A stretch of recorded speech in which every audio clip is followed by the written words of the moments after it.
কোথায়? হে, সামনে এসো। সুভাষিস বাবুর কথা শেষ হতেই কড়কড় করে একটা বাজ পড়ল। তিনি বিস্ফারিত চোখে দেখলেন একটা লম্বা ঝুঁকে পড়া ছায়া ঠিক তার থেকে হাত কয়েক দূরে দাঁড়িয়ে। লম্বা চুল তার মুখের ওপর এসে পড়লেও চোখ দুটো দেখে শরীরের ভেতর পর্যন্ত যেন জমে যায়, এমন ভয়ঙ্কর চোখ তার। কে কে কে কে কে কে- কে তুমি? কে তুমি?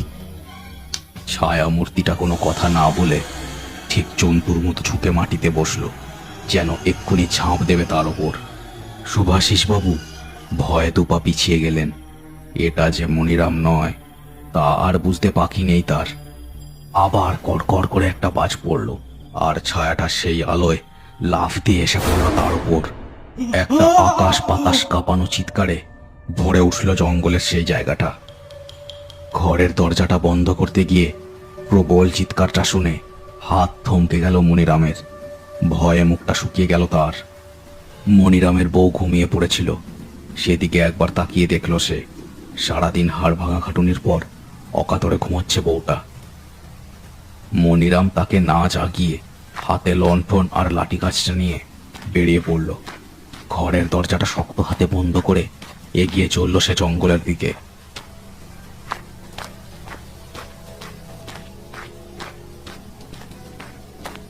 মনিরাম ছাতা সঙ্গে নিয়ে বেরোয়নি, তাই জল পড়ে তার লালটেমের তেজ কমে গেল যেন। চারিদিকে চোখ রাখতে রাখতে মনিরাম এগিয়ে যাচ্ছিল বিশাল বাড়িটার দিকে। বাড়িতে কোনো আলো জ্বলছে না, মানে সুভাষিস বাবু হয়তো বাড়ি অবধি যেতেও পারেননি।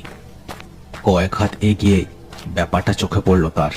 সুভাষিস বাবুর হাতের টর্চটা মাটিতে বর্ষার জলের মধ্যে পড়ে আছে। মনিরাম টর্চটা হাতে তুলে নিল। বড় টর্চের আলোয় জঙ্গলের বেশ অনেকটা অবধি দেখা যায়। টর্চের আলোতেই দেখতে পেল সে কোনো কিছুকে টেনে নিয়ে যাওয়ার একটা স্পষ্ট দাগ কাদার ওপর হয়ে আছে।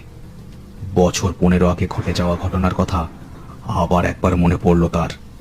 বাবু, সুভাষিস বাবু, আপনি কোথায়? জঙ্গলের মধ্যে ব্যাঙের ডাক ছাড়া আর তেমন কোনো শব্দ নেই। মনিরাম হাতের টর্চটা ঘুরিয়ে ঘুরিয়ে এদিক ওদিক দেখল। হে ভগবান, নতুন মানুষ উনি এ তল্লাটের। ভয়ের কোপে পড়লেন নাকি প্রথম দিন এসেই? কি যে করি। সুভাষিস বাবু, ও বাবু!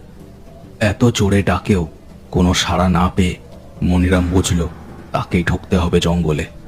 একবার আকাশের দিকে তাকিয়ে নিয়ে মনিরাম ঢুকে পড়ল জঙ্গলের ফাঁকগুলো ভেতরে।